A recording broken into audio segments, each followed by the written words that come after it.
13 février. Je continue. Donc, il y a 2-3 minutes, j'ai un petit quelque chose, puis ça a disparu. Alors, les choses viennent parce qu'elles ont une origine, un point de départ, comme ça, une rencontre avec quelque chose qui a précédé.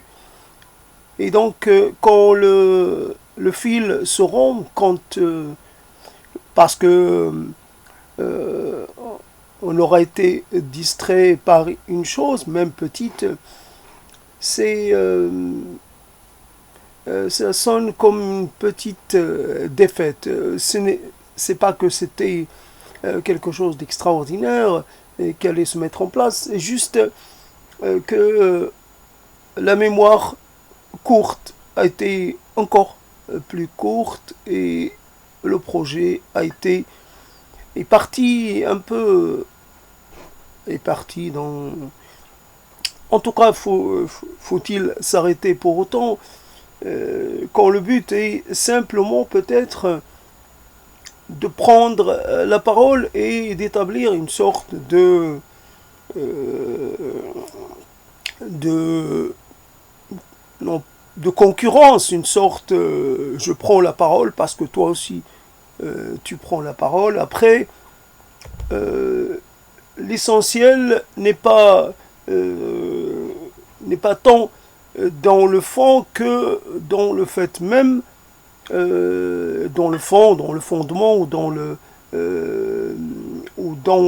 la, la pertinence ou dans du propos, c'est plus euh, le fait de passer un moment parce qu'on a entendu quelqu'un parler pendant 5 minutes ou 3 minutes, peu importe, quelquefois, oui, on a entendu une parole quand même assez courte, puis on va parler on va, en, notre parole en réponse va être beaucoup plus longue.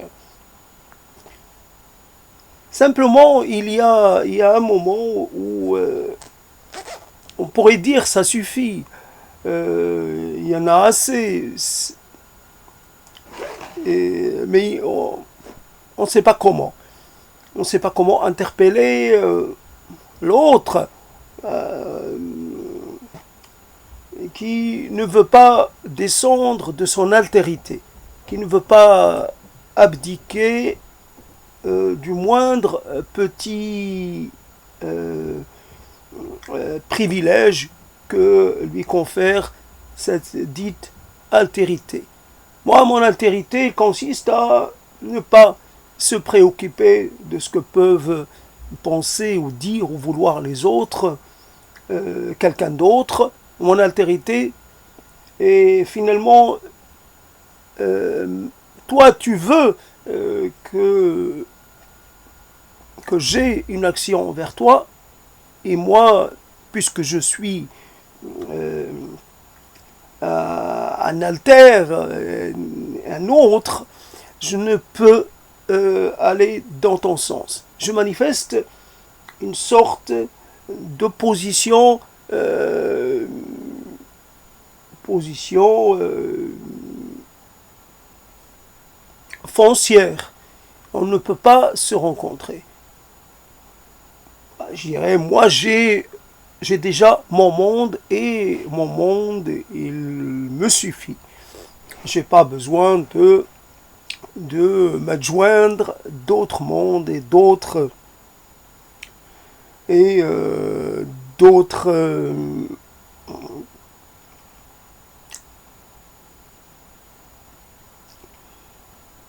alors quand on entend bien sûr quand on entend un mot savant, un mot qu'on n'a peut-être jamais entendu mais qui finalement là aussi ce n'est qu'une manière de.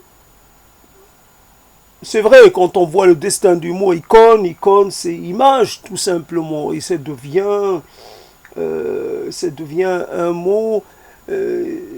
Pourquoi pourquoi dire icône, dire image, puisqu'on ne parle pas le grec. Alors à ce moment-là, celui qui a le mot icône est un peu plus en avance sur celui qui n'a que le mot image. Et pourtant, c'est la même chose. Alors, icône, iconoclaste, je ne sais pas quoi dire. Et donc, de plus, et en tout cas, j'ai entendu un mot qui est une sorte qui est composition, une sorte de philologiquement, enfin je ne sais pas comment on pourrait dire ça, c'est grec. En tout cas, voilà, donc une manière d'introduire de la singularité, encore une fois, se singulariser le plus possible pour apparaître différent, pour se réserver un territoire à soi. Alors, là, dans ce monde, dans tout ce monde, cet énorme monde qui est le nôtre, dans lequel on est face à des choix très très divers, la possibilité de se choisir un destin ou un autre, encore un autre, d'aller s'établir ici ou ailleurs, ou ailleurs, ou ailleurs, ou ailleurs. Il y a tant d'ailleurs qu'on ne sait pas d'ailleurs quel ailleurs choisir. On ne sait pas les idées, on ne sait pas quelles idées défendre, on ne sait pas de quoi l'on pourrait se réclamer, se revendiquer. Il y a tant il y a tant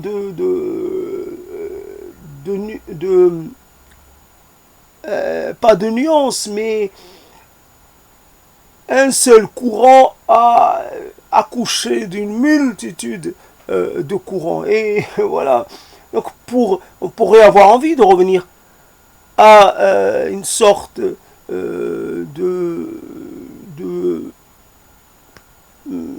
je ne peux pas dire la source mère, puisque finalement une rivière ou un fleuve, c'est la rencontre de plusieurs affluents, des petits affluents.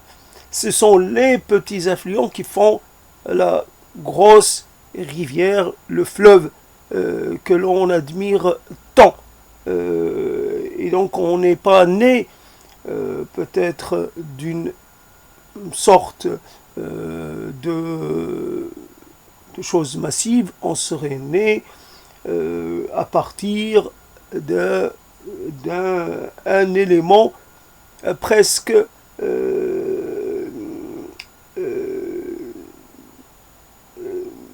peu consistant. Voilà, on dit une goutte. Donc la légitimité de la forme, on peut pas délégitimer un sous-courant parce qu'il est justement dans cette situation-là. Même une sorte de décomposition d'une chose, la décomposition d'un... Enfin, je sais pas, j'ai pas d'autres termes. En tout cas, quand on voit un courant et ce courant se diviser, se subdiviser, et à un moment... Donc, devant les choix, on arrive quelque part, il y a toute, quand on voit, bien sûr, le chiisme qui est à la base même du concept du schisme que l'on connaît aujourd'hui. Le schisme, c'est la division, c'est l'éparpillement, c'est le fait de perdre de l'intégrité originelle. Et après, le chiisme lui-même est constitué de plusieurs tendances. Et on pourrait trouver il y aurait les grandes, très grandes tendances, puis il y aurait les tendances très mineures ou très infimes presque. On pourrait dire une tendance par groupement humain presque.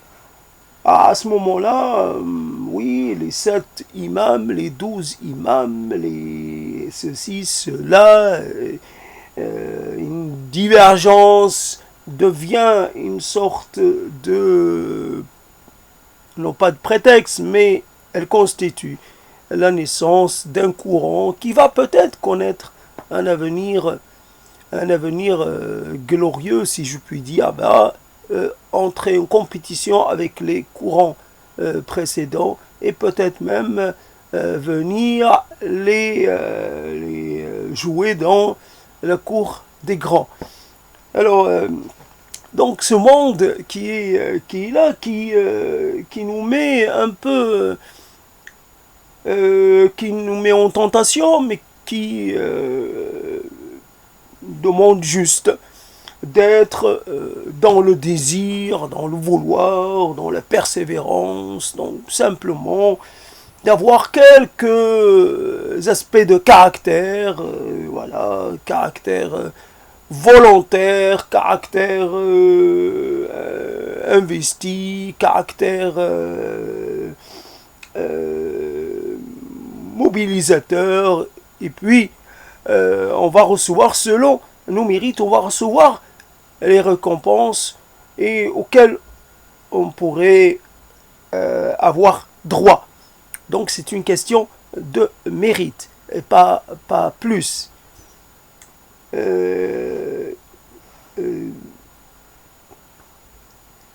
Faites ce que vous avez à faire et la société se chargera de vous rétribuer à la hauteur donc de vos actions et de vos compétences et de votre capacité à être utile, à être un bon élément. Comment tracer les contours du dit bon élément. Quand on est pris entre plusieurs aspirations, il y a son entourage familial, son clan même, et il y a déjà soit ses propres contradictions, soit et les contradictions qu'on a avec sa proximité, et puis après, il y a même il y a la petite proximité, puis il y a la moyenne proximité, puis il y a la grande proximité, puis il y a la encore plus grande proximité. Toutes ces échelles, échelles d'appartenance, tous ces niveaux d'affiliation. Voilà, donc on voudrait simplement considérer que sa famille n'a pas plus droit à être un traitement privilégié qu'une autre, et que on est tous, on voudrait un peu égaliser, avoir le même souci pour tout le monde dans une vision globalisante, une vision dans une vision réunissante. Il n'y a pas à s'occuper d'abord de soi et de ce qui importerait, c'est-à-dire mécaniquement à soi. Faut aller au-delà du simple presque geste, comment dire, intuitif, presque un geste presque machinal. On aide ses proches. Et on a été voilà, donc simplement il y a à un moment, il y a on est en capacité, je ne sais pas jusqu'à quel point, mais on est en capacité de se choisir un destin plus ou moins honorable. Mais il y a quelque chose qui vous parle d'autre chose. Je ne sais pourquoi on n'a pas une sorte de clarté, une sorte de lucidité. Le manque de lucidité, ça ne veut pas dire que je ne veux pas dire par là que je pourrais avoir accès à n'importe quoi pourvu que j'en ai une idée claire et un désir lucide. Non, un désir abouti. Non, c'est juste que il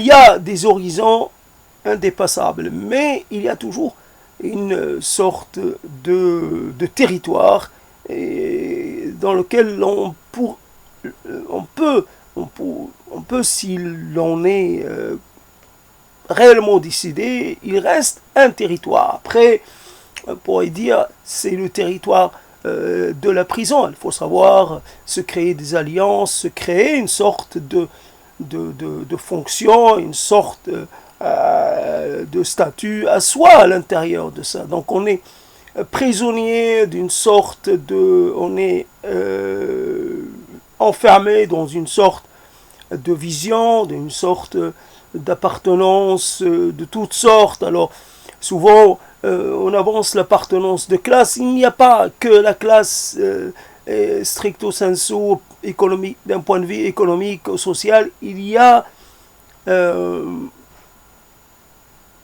l'appartenance est multiple ou multiforme. Il ne suffit pas de donner finalement à manger, à vivre. Il faut aussi qu'il y ait un projet dans lequel l'on pourrait s'inscrire. Un projet presque, là encore une fois, presque un projet pour l'au-delà, pour les temps à venir, pour les temps, un projet fédérateur. Et ce n'est pas un projet matériel, ce n'est pas un projet d'essence matérialiste, c'est un projet d'essence, on pourrait le dire, d'essence autre. Il faut autre chose. Et cette autre chose, on ne sait pas comment le déterminer. Donc, il y a dans cette affaire, le monde est...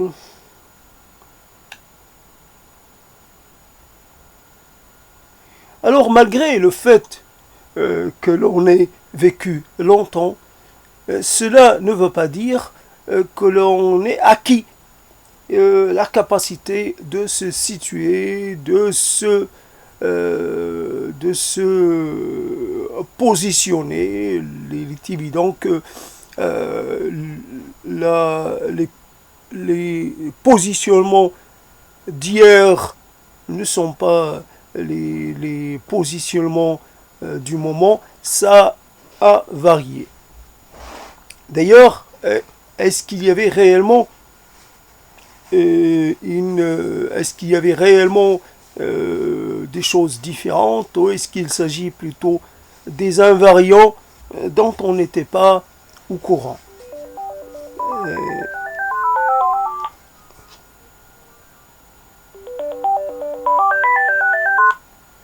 Des invariants qui étaient assez particuliers.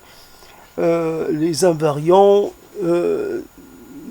d'ordre symbolique même, les invariants d'ordre presque métaphysique. Alors, ça dépasse la notion de classe et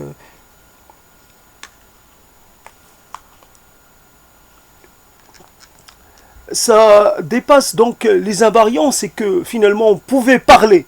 On pouvait parler du peuple sans appartenir au peuple, sans avoir le sentiment d'être d'être membre de ce peuple. C'était une sorte de facilité, une sorte presque une commodité que de parler du peuple. Le peuple, et moi, le peuple, j'en ai rien à faire finalement. Je ne m'intéresse pas au peuple. Il y a une sorte d'opposition, une sorte de situation hors peuple. Cette situation, on en était conscient, mais on ne l'exprimait pas. Donc, il y avait le côté un peu de parler au nom des masses, de plaider pour les masses, une chose qui était, qui était une imposture, mais c'est même pas le cas. C'était une menterie vis-à-vis de soi-même. Les autres, on s'en fiche. Moi, je m'en fiche de ce que peuvent penser les autres de moi. À ce niveau-là, en tout cas. Mais par contre, par rapport à moi-même, je me sentais pas... Il y avait donc, on peut dire, des préjugés contre le peuple. Et ces préjugés sont la ligne stable dans tout cela. Je ne cherche pas à franchir le peuple. Je n'en ai pas le temps, je n'en ai pas les moyens. Et le peuple est au-delà de ce que l'on pourrait en penser. Le peuple est un organisme extraordinairement complexe qui a des manières de fonctionner qui sont souvent très très intimidantes. Même la violence populaire, cette violence qui conduit finalement à couper les têtes de ceux qui, dont le souci était, en tout cas, au point de vue de l'affirmation et de l'action au bénéfice du peuple. On a coupé la tête à des gens, on a, comme on dit, la dévoreuse, la révolution, etc. Ça tue énormément. On n'a pas envie d'être finalement d'être décapité comme ça, d'être mis à mort dans une sorte de dynamique de la violence, la contre-violence ou des choses dans ce genre. On se méfie du peuple. Le peuple est plein et rétrograde. Simplement, le peuple est obscur, obscurantiste même. Le peuple est rétif. Le peuple n'aime pas ceux qui veulent, qui parlent en son nom, ceux qui voilà, le peuple a une multiplicité de choses à dire à ce niveau-là. Je ne les dis pas parce que ce n'est pas le sujet. Le sujet est que après la légitimité de la parole, elle est toujours là. Il n'y a pas de contestation possible. La légitimité, c'est à partir du langage lui-même. Nous avons le même langage et ce langage détermine notre appartenance. Nous appartenons au même cadre conceptuel, que l'on parle une langue ou une autre. Après, s'il y a des langues qui sont dans un autre système de pensée, bon, ça doit exister. Mais en tout cas, les langues que l'on connaît, ce sont des langues qui fonctionnent de la même façon, avec les mêmes catégorisations, avec les mêmes oppositions, avec les mêmes postulats, avec les mêmes tendances à conclure, à aboutir, à déterminer les choses, à les différencier, etc. etc. C'est le langage aussi qui crée notre réalité, qui est du coup et le langage du coup se retrouve confirmé par cette nouvelle ou cette permanence ou de la réalité. La continuité des choses dépend du langage et qui de même façon se retrouve renforcé dans sa tendance à modéliser de la réalité. Donc le problème est là, comment donc on est déjà dans le langage, après on est donc la légitimité de la parole dans le sens où c'est comme si on était des spécialisés. Moi je prends un aspect de la réalité, j'essaie de le décortiquer, de m'y attaquer par tous les aspects. Je prends un aspect et je vais me pencher dessus pour essayer de cerner ses spécificités. Je fais des expériences dessus et à la fin, j'espère aboutir à une conclusion que je pourrai soumettre évidemment au jugement et à l'appréciation de mes pairs ou le jugement d'autres personnes. L'essentiel, c'est d'aboutir à quelque chose, mais après, si on n'aboutit pas, c'est que la tâche a été trop lourde et trop difficile pour nous, et il faut passer le relais à quelqu'un d'autre. En attendant, on fait comme on peut, et on approche d'une chose comme ça, et puis cette approche est mise en échec. On recommence, il y a une intuition, il y a des contre-intuitions, il y a des avancées, il y a du recul, il y a de l'intelligence, et puis d'un autre côté, il y a de l'inintelligence, je ne comprends pas. Il y a des moments où je crois comprendre et il m'arrive de conclure finalement plutôt à l'inverse. Tout est difficile, tout est... il y a une complication qui est derrière la complication première. Il y a toujours la possibilité que les choses s'inversent et voilà. Donc un peu la parole concurrente, la parole autre, la parole peut-être complémentaire, la parole qui vient d'un lieu, d'une situation qui n'est pas officielle, qui n'est pas liée à une fonction. Moi, les gens dont je parle, c'est les gens qui sont dans une fonction ou ceux qui vont au-delà de leur fonction première, mais ils ont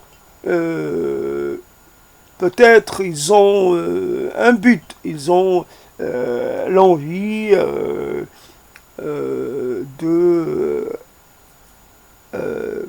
mettre en visibilité leurs préoccupations, leurs avancées, leurs conclusions. Mais par ailleurs, ceux qui n'ont pas ils ont toujours une fonction officielle. Ceux qui parlent, certains parlent parce que c'est leur fonction, et d'autres parlent parce que ça fait partie d'une sorte de seconde, d'une sorte de prolongement de la fonction.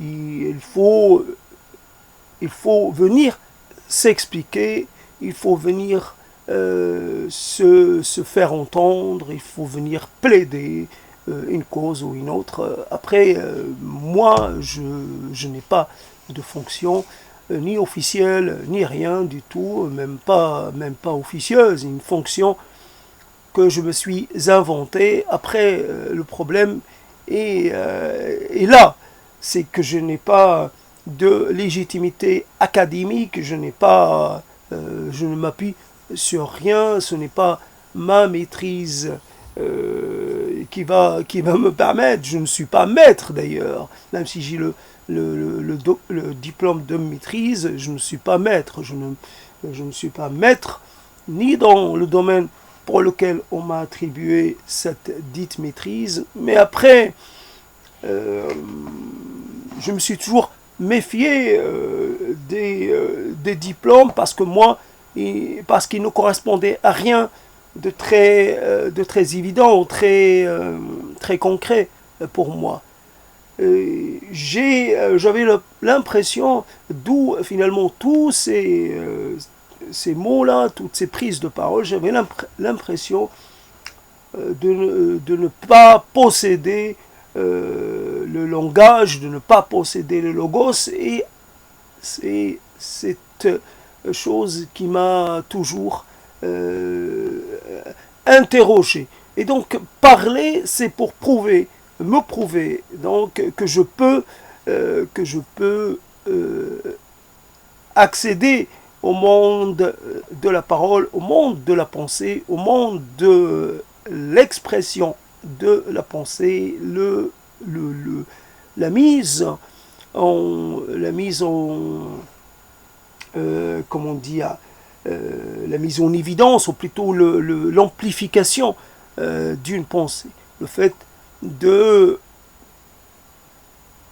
partir d'un préambule ou d'un préalable ou d'une sorte, et puis après essayer le principe de défendre une thèse, de défendre un propos, d'aller explorer quelque chose avec l'envie de peut-être d'arriver à un résultat à la fin. Mais après, la fin, ce n'est pas la fin relative à l'instant, c'est la fin dans un avenir assez encore imprécis.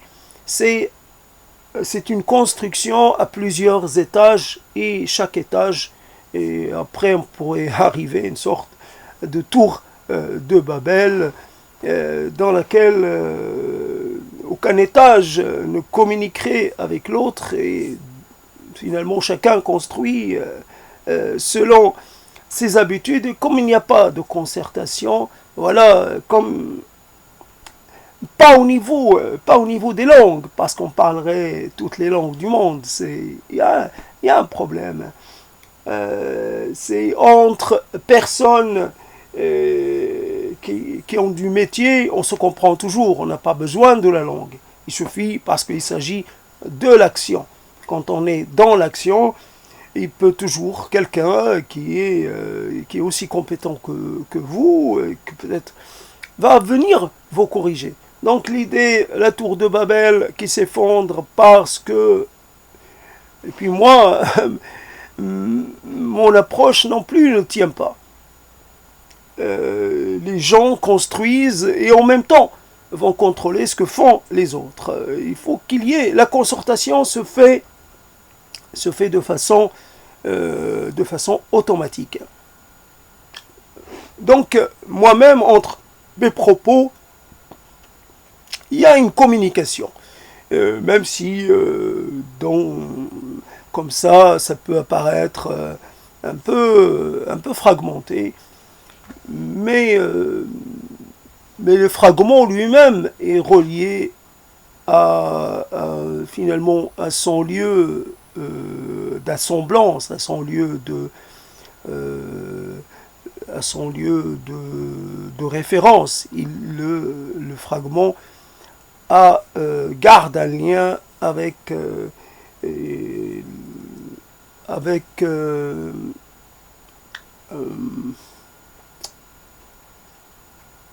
en tout cas, la chose, alors c'est un peu compliqué. Euh, dans cette dans cette installation, comme je suis installé, il s'agit simplement, à un moment donné, de,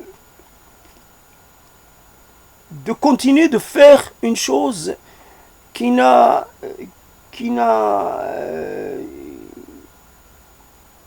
je peux pas dire qu'elle n'a jamais été faite, mais une chose qui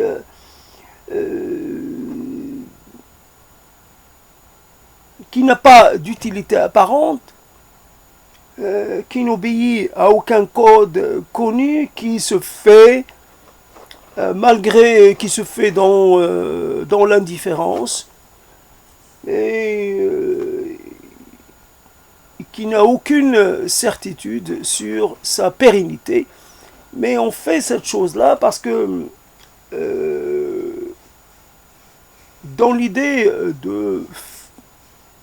Quelquefois, c'est un peu plus net. Aujourd'hui, c'est pas évident. Ma préoccupation, ce n'est pas le sort du monde, ce n'est pas ce qui va arriver demain, c'est plus un bruit. J'ai à faire face à un bruit. Quelquefois, j'ai à faire face à mes bruits intérieurs, les bruits dans ma tête. Et puis, quelquefois, bon, je développe pas ça parce que ça pourrait être très long.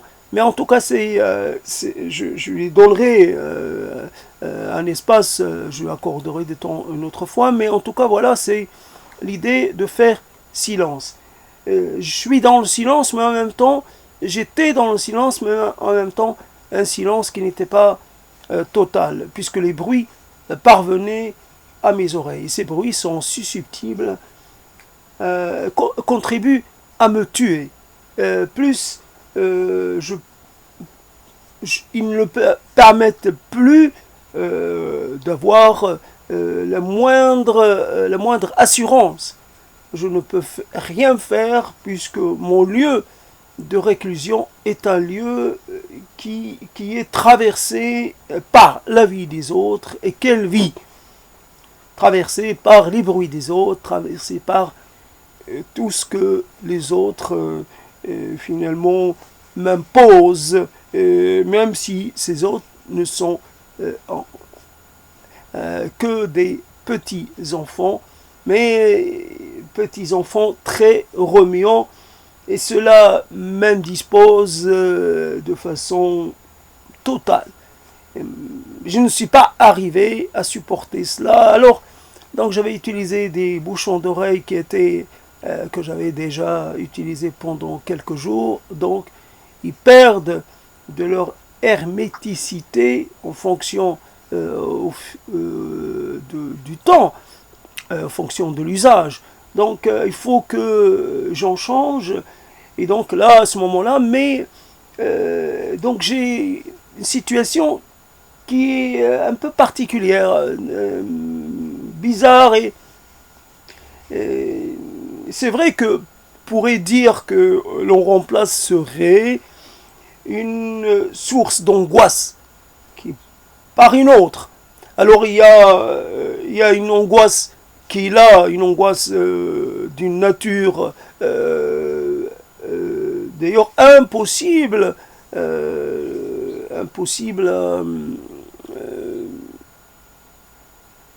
d'une nature impossible à décrire, impossible à présenter, mais en tout cas, c'est une chose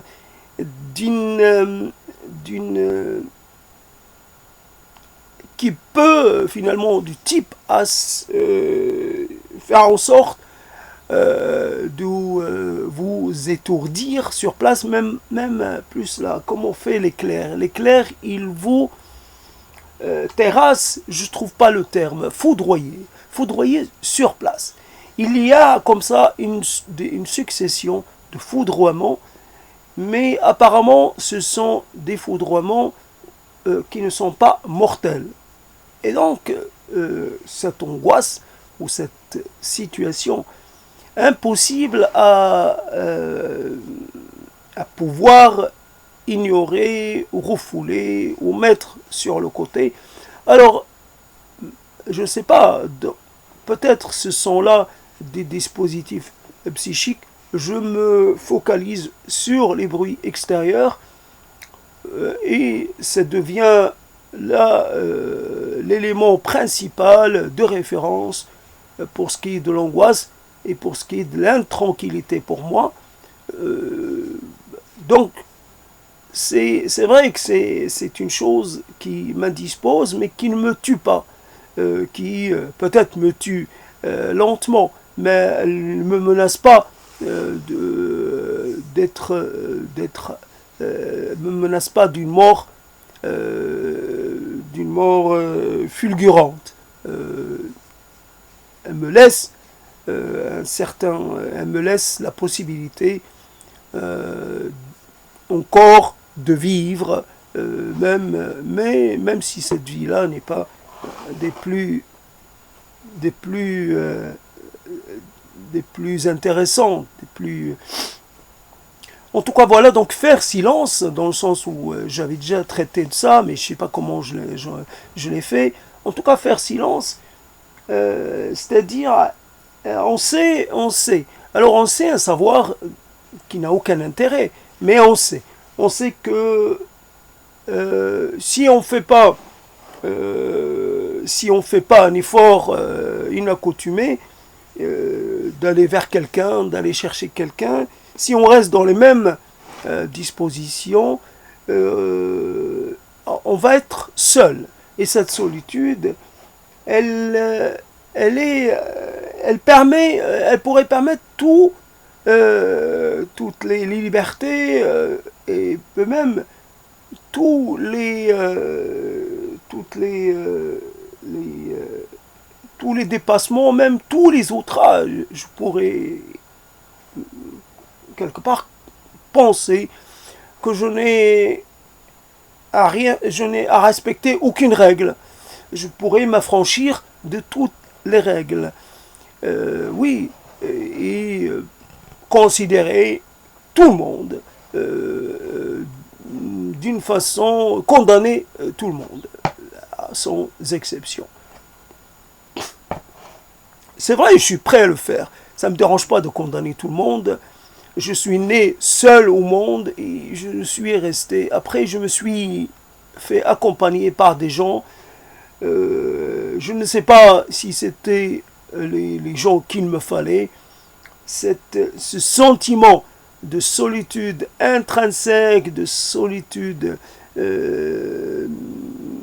quelque part qui ne disparaît pas. C'est d'ailleurs un sentiment très, très bizarre, presque anormal, puisque je n'étais pas seul dans les faits. Il y a juste un petit moment normal, biologique, normal.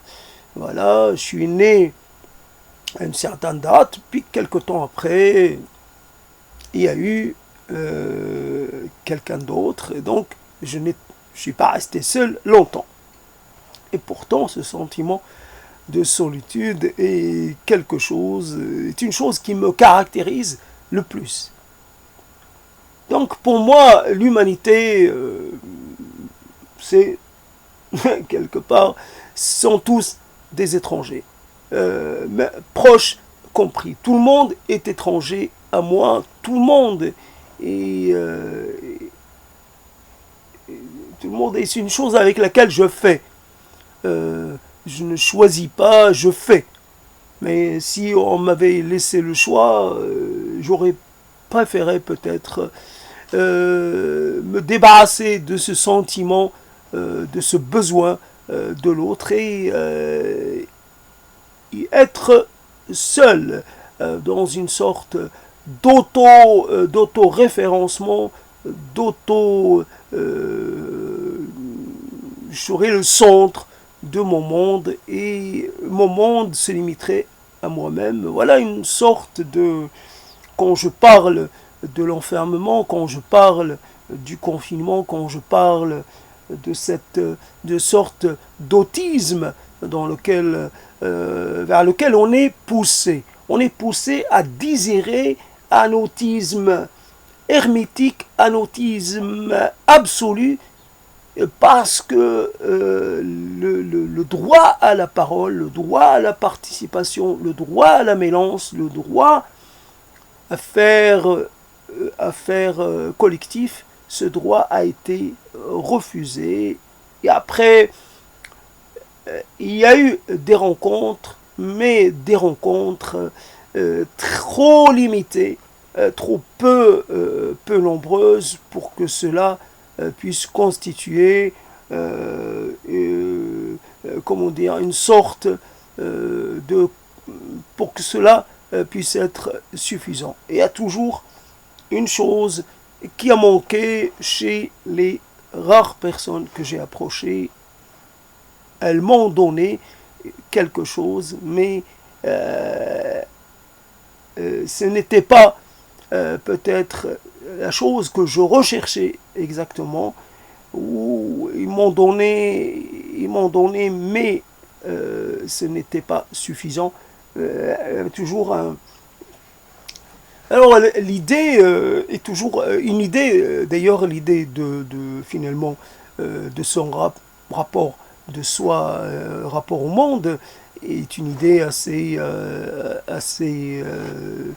finalement, n'a rien de personnel. C'est une idée, là encore, une fois, je reparle du monde actuel dans lequel les gens se retrouvent à se mêler à d'autres gens. Et à se mêler sans avoir posé la question de leur j'allais dire, de leur particularité à eux. Je viens vers toi, mais d'abord je tiens à affirmer ceci. Je sens, et a priori, cela est assez logique, est assez même clair. Je sens que là on va pas pouvoir se rencontrer sur un certain nombre de sujets, parce qu'on fait partie d'aires culturelles différentes. La nôtre culture, et non pas, c'est peut-être que la culture est une chose un peu trop que l'on fait un peu trop invoquer, alors qu'en fait, mais ma langue à moi, la langue que j'utilise tous les jours, me fait voir le monde d'une certaine façon. Moi, je te parle pas avec ma langue à moi, mais on se rencontre, on communique à travers une langue qui n'est pas la nôtre première. Donc, on est dans une situation qui est anormale pour les deux. Après, qu'est-ce que l'on va pouvoir partager vu les choses qui nous différencient et qui pourraient même nous opposer. Hier, il n'y a pas vraiment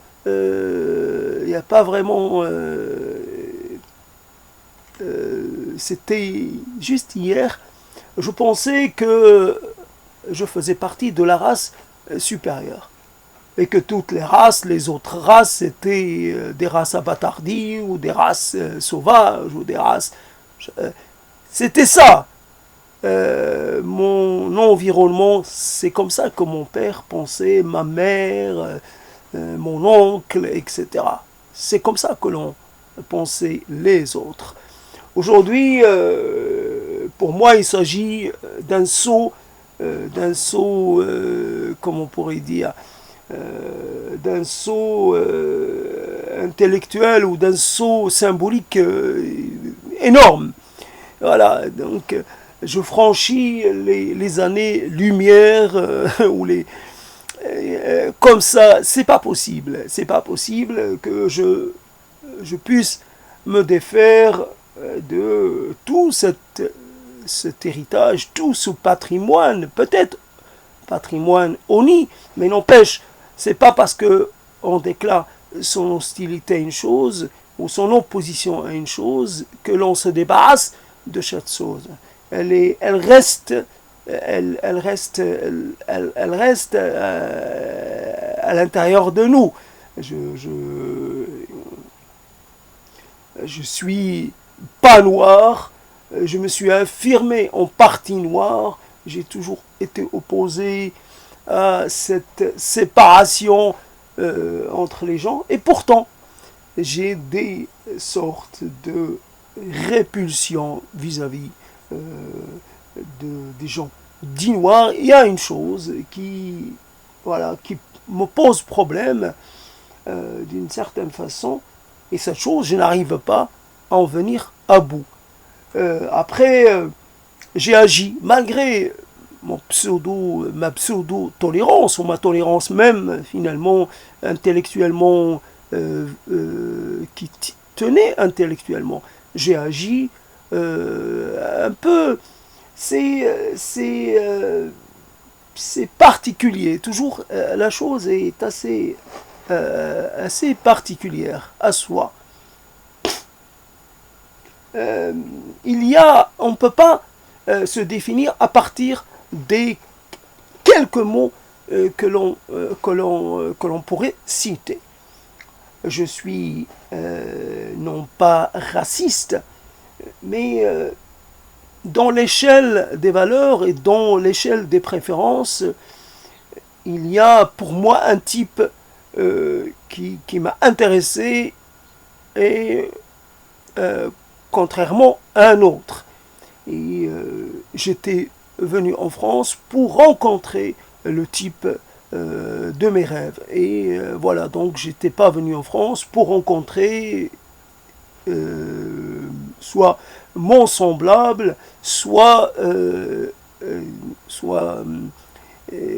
quelqu'un d'autre qui serait lui étranger à ce territoire. Même si finalement en arrivant en France, une de mes premières relations féminines, voilà, c'est une personne qui, j'aimerais bien revoir la situation, une personne avec laquelle j'ai mangé plusieurs fois, et qui était assez, je sais pas, elle était plus grande que moi, et une fille qui venait des Antilles, et vraiment, on s'appelait Georges. Déjà, on a affaire à des tas de choses comme ça, une fille plus grande que soi, une fille... Donc, j'étais pas contre, j'étais pas un grand désir, mais j'étais pas contre. Et puis, elle m'a fait comprendre que elle avait ses intérêts ailleurs, mais j'étais pas déçu, rien. Ça pouvait se passer comme ça pouvait ne pas se passer. Il n'y avait rien de précis. Mais mais je n'ai pas, à ce moment-là, je n'avais pas de réticence parce que, etc. Peut-être j'avais des réticences parce que ce corps était tellement, d'une certaine façon, fermé sur lui-même. Il était un corps presque qui ne montrait rien, qui était presque une certaine rigidité. Et là, donc ça n'a rien à voir avec les origines, etc. Ça a à voir avec une personne qui a peut-être une histoire, qui a peut-être elle aussi des préférences. Peut-être qu'elle était venue en France, mais qu'en France elle n'avait pas envie de rencontrer quelqu'un qui viendrait d'Afrique, mais que peut-être, j'en sais rien, qu'il était, je lui ai jamais demandé. Ah, ce sont des choses qu'on ne demande que très rarement. En tout cas, voilà donc comment l'on peut, dans ce mélange, dans soit confronté au choix, au choix qu'on doit faire, confronté aux discriminations que l'on fait,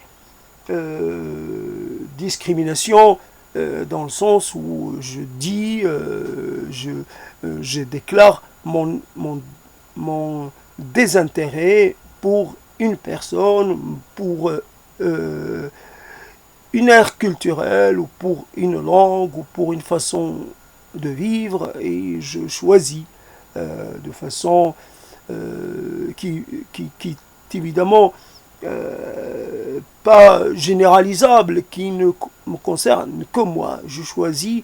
Après, c'est le hasard. C'est en fonction du hasard. Alors, on peut installer toutes les grilles que l'on veut, voilà.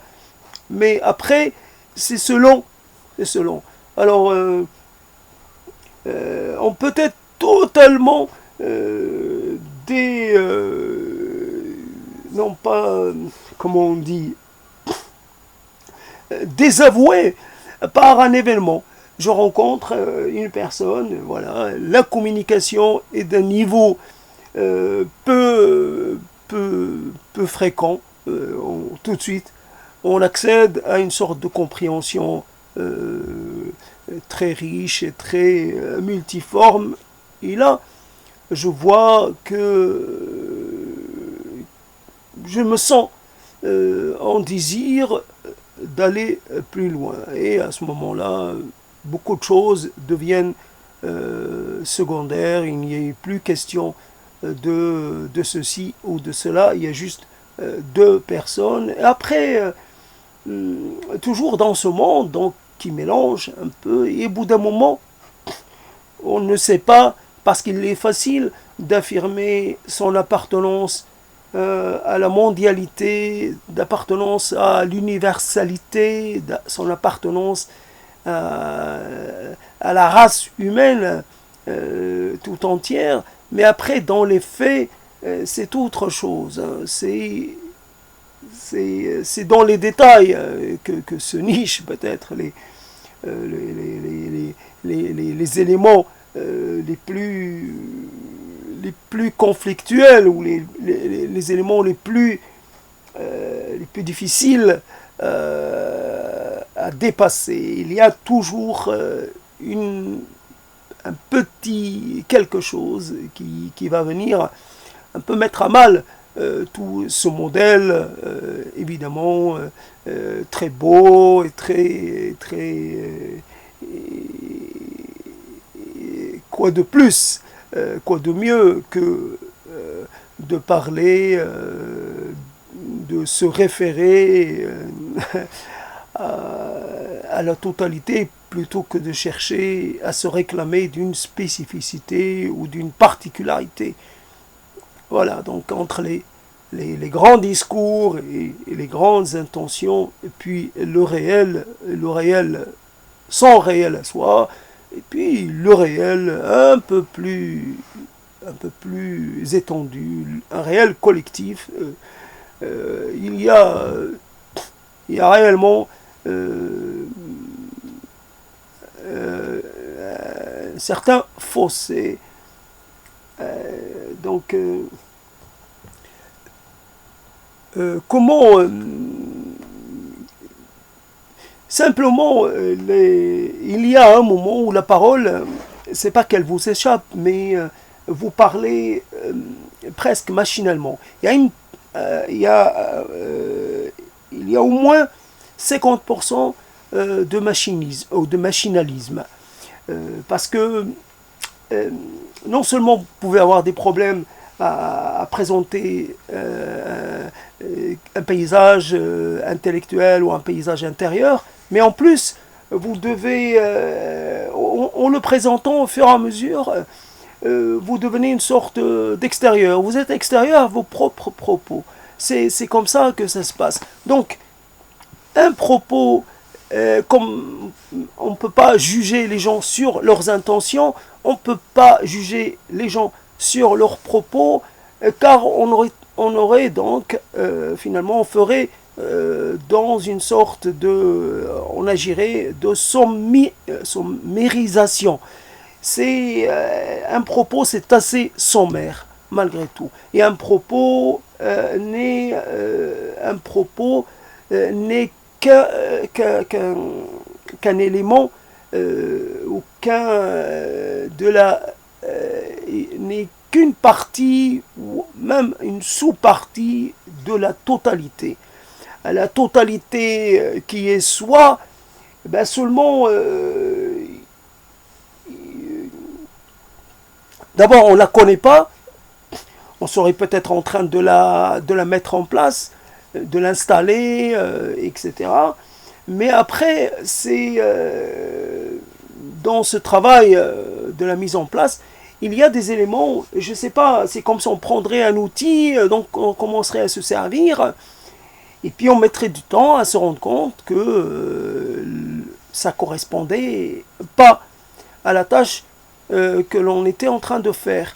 Et on tiendrait un propos et on n'est pas en paternité, on n'est pas en conform, on n'est pas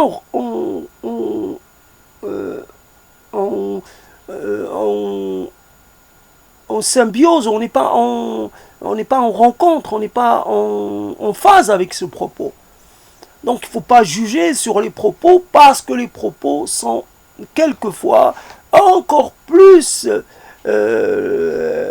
encore plus obscurs, encore plus confus que d'autres fois. Il y a ce côté confus, mais devant cette confusion, cette chose qui comme ça, j'ai préféré me tenir à distance. Voilà, je parle et je suis à distance de mes premiers mots, de mes propres mots. Il y avait le désir, simplement. Alors, pour conclure, il y avait le désir. Alors, toujours le désir de se mettre un peu en situation pour voir. Je suis toujours curieux de voir ce que je vais pouvoir dire. Quelquefois, cela est vraiment très présent à ma conscience, quelquefois non, mais je suis toujours curieux. Puis il y a aussi simplement l'envie de passer du temps dans une certaine forme d'action, puisque je suis réduit à l'inaction manuelle, intellectuelle, sociétale, etc. Ben je m'active. C'est comme ça que je m'active, c'est comme ça que je me donne une sorte de justification, un peu voilà. Est-ce que cela justifie le fait que je continue de vivre? Est-ce que mes paroles justifient le fait de prolonger ma vie avec toutes les incommodités, avec tous les inconforts auxquels je suis soumis? Je n'en sais rien. Donc simplement, il y a eu un moment dans cette sorte de causerie un peu particulière. Évidemment, j'aurais aimé causerie devant un feu de cheminée, même si, bon, j'ai pas très froid, mais dans un cadre propice à cela. Une causerie dans laquelle il n'y aurait pas une seule parole, mais plutôt plusieurs paroles. J'ai toujours aimé cette image qui nous a été vendue, ce mythe, très beau mythe, du feu. Alors on était, c'est comme ça que j'ai pensé la chose, on était très très très content de pouvoir parler des bienfaits du feu découvert par l'humanité il y a 500 000 ans quelque part. Alors on donnait une date, alors on ne disait pas une date qu'il fallait apprendre, qu'il fallait accepter. Donc, on ne pouvait pas contester. Prenez une date globale comme ça, 500 000 ans, 450 000 ans, allons-y. On ne dit pas à quelques centaines d'années près, non, c'était comme ça. Après, donc le feu, c'était la possibilité de, évidemment, d'éloigner le danger, mais aussi le fait de pouvoir se rassembler. Donc l'idée, ça m'a frappé par ce pouvoir du feu, non pas le pouvoir prêté au feu, le pouvoir rédempteur, le pouvoir je sais pas quoi. Bah, je m'en fiche de ça. C'était l'idée, le feu autour du feu, même si je ne suis pas né dans cette civilisation du feu, la civilisation. Le feu pour moi, c'était le feu du foyer. C'était le feu qu'allumait ma grand-mère, ou plutôt pour allumer, pour cuire le pain. C'était ça le feu. Et après, mais c'était, j'ai vu ça peut-être très peu de fois, donc j'ai bâti une sorte de permanence là où en fait à partir d'éléments qui étaient pas tellement nombreux, voilà une situation, voilà comment une situation exceptionnelle devient une situation voilà durable. Le souvenir, voilà, la spécificité du souvenir, c'est comme si j'ai séjourné longtemps auprès de ma grand-mère, alors qu'en fait, ça n'a pas été le cas. Et ma grand-mère, qui n'était pas souvent à la campagne, qui était plus souvent en ville. Voilà.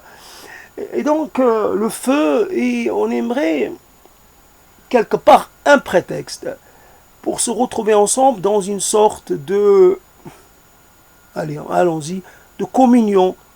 Se retrouver non pas pour régler des comptes, non pas pour compétitionner, non pas pour essayer de montrer ses talents, etc., propres, simplement dans une sorte d'acceptance générale. Tout le monde est traité de la même façon, celui qui parle, celui qui ne parle pas, celui qui jeûne, celui qui l'est moins, tout le monde est pareil. On est là et parce qu'on est ensemble et qu'on forme une sorte de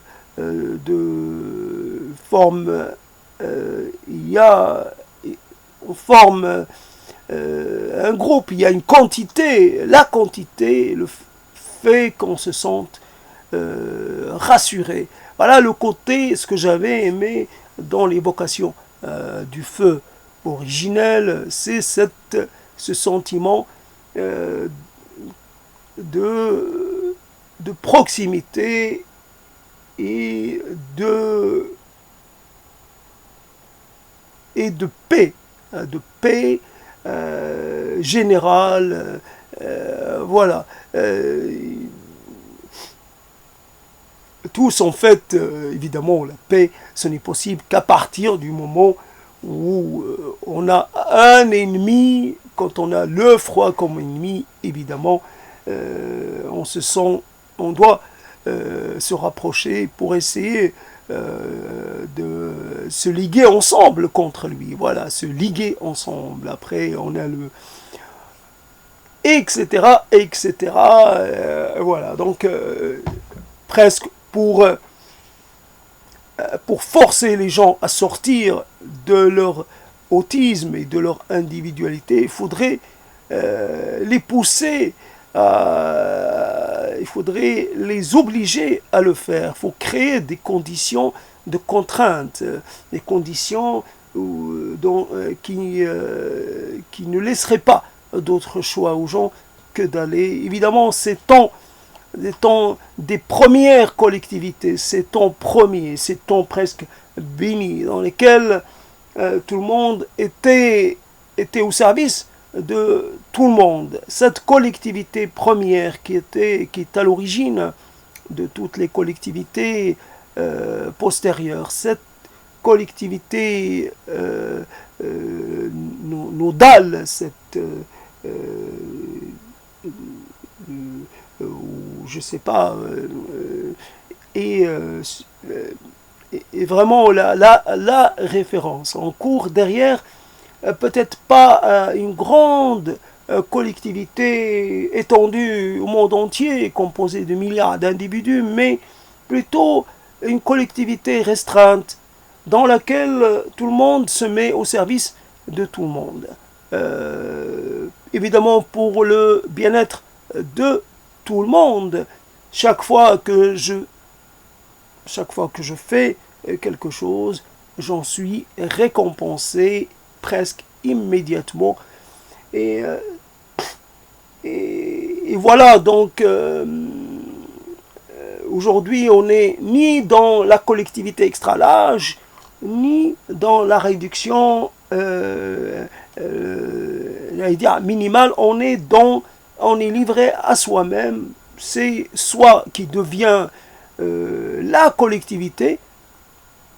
Je dois me faire accompagner de mes propres compagnons. Je dois, à partir de moi-même, je dois me diviser, je dois me subdiviser, je dois créer l'allié, l'opposé, enfin l'opposant, je dois créer de toutes sortes de types, toutes sortes de personnalités, autres, voilà, je dois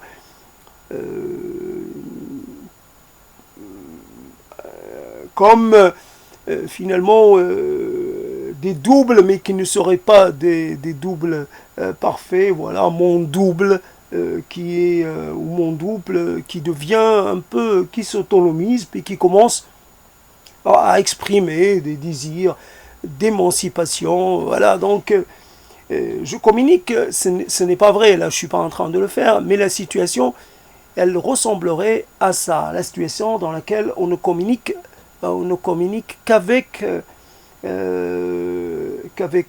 des sortes d'immatérialités, ou alors toutes sortes d'immatérialités, qu'elles soient très anciennes, qu'elles aient un rapport avec le passé ou qu'elles aient un rapport avec le présent. Quelquefois on s'adresse à quelqu'un, ce quelqu'un n'est pas au courant qu'on s'adresse à lui. On s'adresse à lui quelquefois directement, quelquefois de façon presque imperceptible. On le maudit, on l'admoneste, on tente même de le mettre à mort, comme l'on pourrait vouloir mettre à mort son pire ennemi, en passant par des conjurations, en jetant des sorts, en faisant tout un rituel.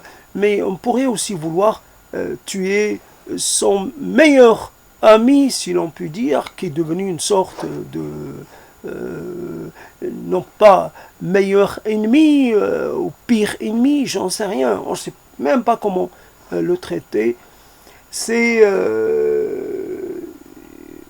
comme ces amours qui restent pas finis. En fait, on ne regrette pas la personne que l'on a perdue, on regrette juste d'être resté piégé dans ce rapport à elle. Nullement on était en désir de prolonger les choses au-delà de toute limite. Nullement il n'y avait des choses comme ça. On savait on savait, et là c'est une intuition profonde, ce type d'intuition que l'on refoule très vite. On sait que on est dans une sorte d'expérimentation. On expérimente les choses, on essaie de voir comment l'on va réagir, etc. Comment l'on pourrait venir à bout de quelque chose qui serait assez une chose qui a du poids. Comment survivre finalement, comment revenir à son état précédent d'un être non appartenant, et puis comment réussir à faire la transition entre deux histoires, etc., etc. Donc le piégeage, le fait de se retrouver piégé dans une relation, qu'elle était amoureuse ou simplement dite amicale, peu importe, ça c'est un piège, c'est un empiègement, c'est une sorte de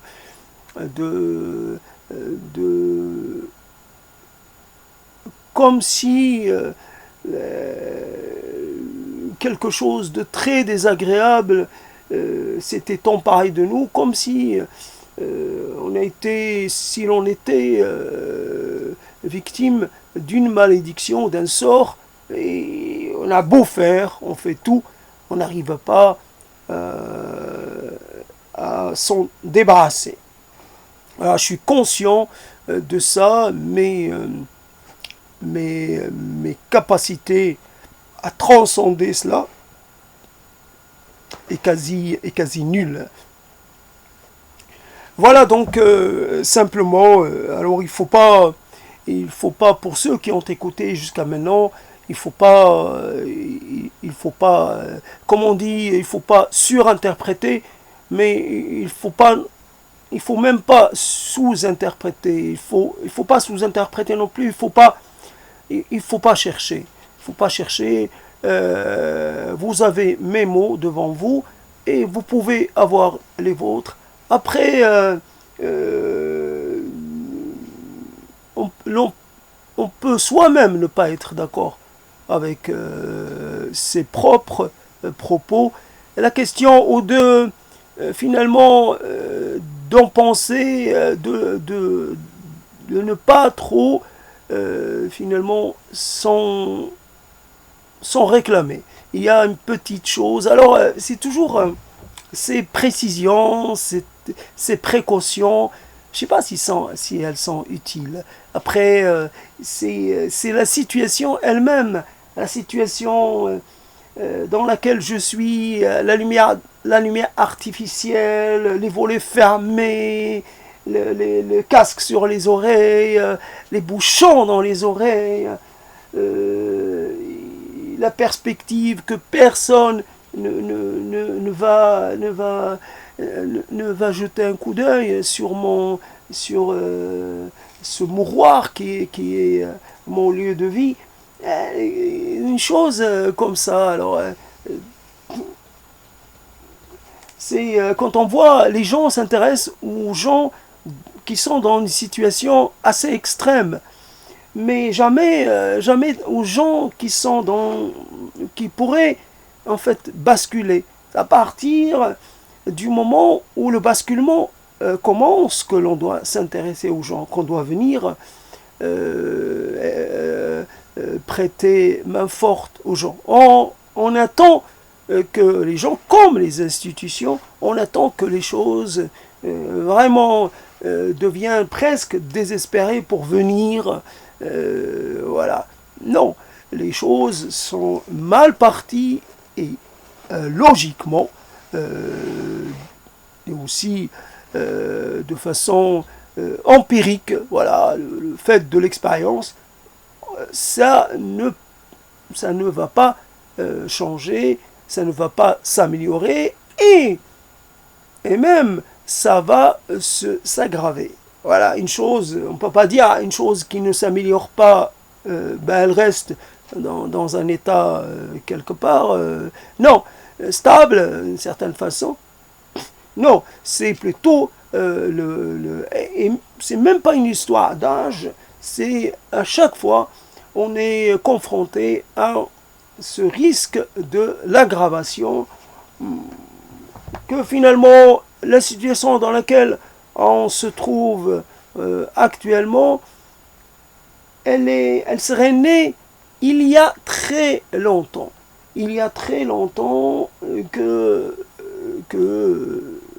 l'abandon a commencé, que le désintérêt a fait éruption.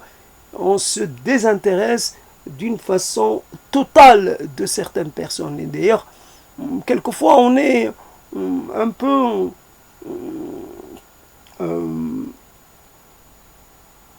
aidé par la façon qu'ont les gens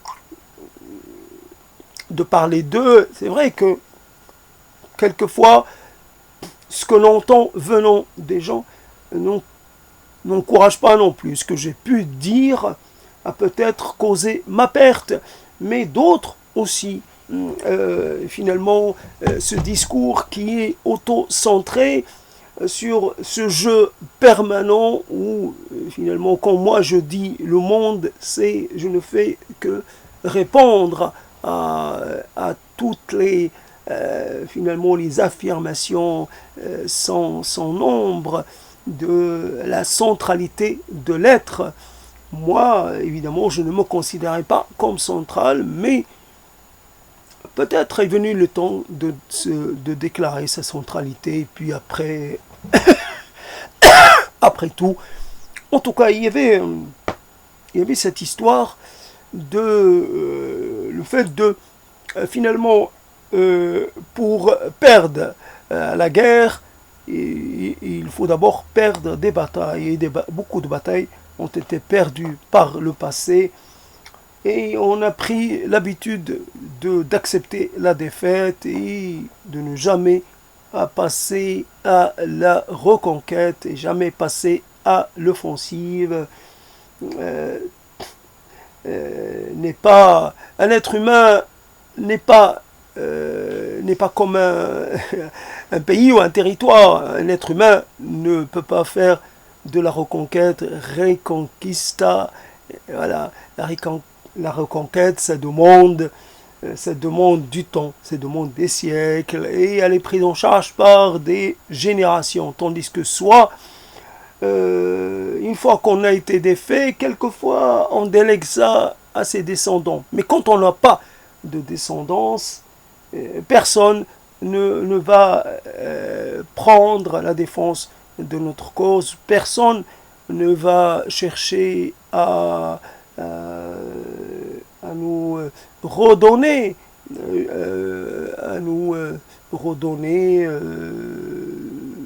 ce que l'on a perdu, à nous rendre notre honneur,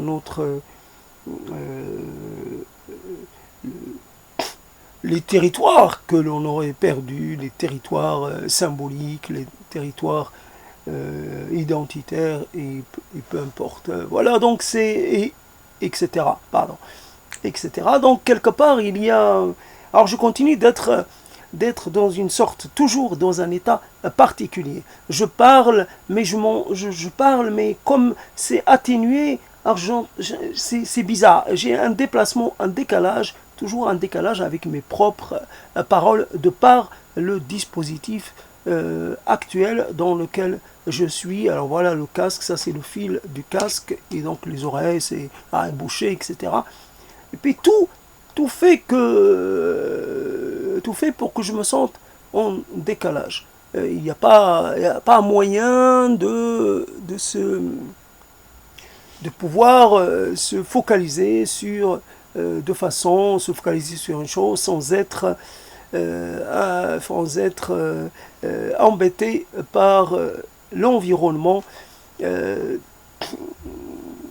C'est comme ça. Alors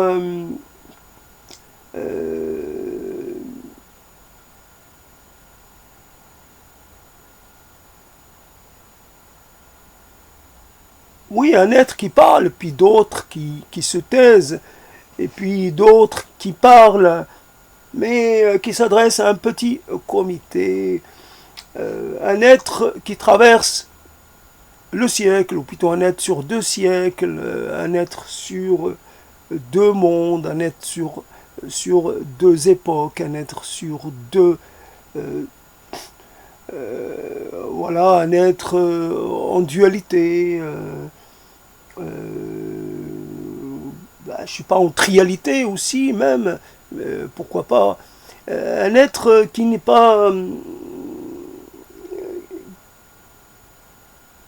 qui, qui, euh, qui n'a pas la notion exacte de qui il est, un être qui a détruit certaines choses, mais, mais qui n'a pas remplacé. Il est facile de détruire une appartenance, des références, une symbolique. Après, euh, on peut admirer le vide, mais quelquefois intérieurement, mais ce n'est pas possible. Le vide spatial est beau quelquefois. Quoi, moi j'aime les ruines, j'aime pas le vide comme ça, j'aime que le vide il soit constellé de ruines, pas tellement de choses qui tiennent debout, mais des choses qui sont instables. Après, intérieurement, non. Quand on se défait d'une chose, quand on se débarrasse d'une chose, on a besoin de la remplacer et on a besoin de mettre quelque chose à la place, puisque la place reste vacante. Et la vacance est une chose terrible. La vacance de projet, la vacance d'orientation, la vacance d'aspiration, la vacance d'absolu même. Là, cette chose-là est terrible. Elle a des effets délétères, comme dirait l'autre, sur tout l'édifice psychique de la personne et sur toute finalement, et sur ses chances de succès, voilà, dans ce qu'il peut entreprendre, euh, que ce soit sur un plan matériel ou sur un plan immatériel. Alors, simplement, il y a, ça fait, on aimerait pouvoir s'adresser à quelqu'un, là je finis, c'est juste quelques minutes pour arriver à 1h30, on aimerait s'adresser à quelqu'un peut-être de plus instruit que soi, dans le sens plus instruit dans les choses essentielles, pas dans le savoir académique, mais plus instruit parce qu'il est plus avancé, parce qu'il a touché, il est arrivé à des conclusions, voilà, et voilà, on lui demanderait de nous accorder je sais pas, un entretien pour pouvoir bénéficier de ce qu'il a mis en place. On aimerait pouvoir comme ça se connecter à quelqu'un pour pouvoir avoir accès à ces préciosités, aux choses qu'il a mis toute une vie pour mettre en forme. Voilà, ces choses-là sont les choses les plus précieuses. Comment accepter de vivre et de vivre quand cela devient difficile, devient pénible, comment s'arranger avec le sentiment de ne pas être à sa place, de ne pas être fonctionnel, de ne pas être utile. Et après, comment finalement payer sa dette à la société, dans le sens où comment un peu malgré tout contribuer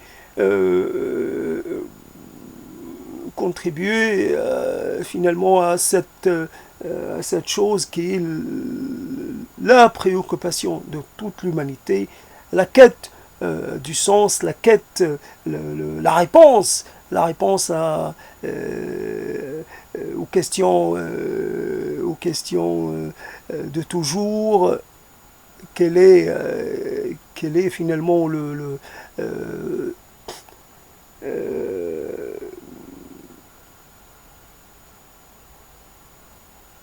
en fait, j'ai atteint bientôt 1h30 et c'est plus il n'y a plus de temps pour entrer dans ces choses-là. Simplement, malheureusement, soit la faute vient des gens plus âgés que soi, soit la faute vient de soi. Il n'y a pas eu la rencontre, il n'y a pas eu... alors, on peut dire qu'on fait partie d'une génération qui a disparu, la génération qui pense ou qui attend quelque chose venant des aînés. Il est vrai que quelquefois les aînés n'étaient pas spécialement très enthousiastes ou toujours. Les aînés avaient leurs propres préoccupations. Ils n'étaient pas dans le souci d'enseigner, le souci de transmettre. Voilà, je conclus, j'arrive à 1h30, c'est largement suffisant. Je dis stop et je marque le stop puisque voilà.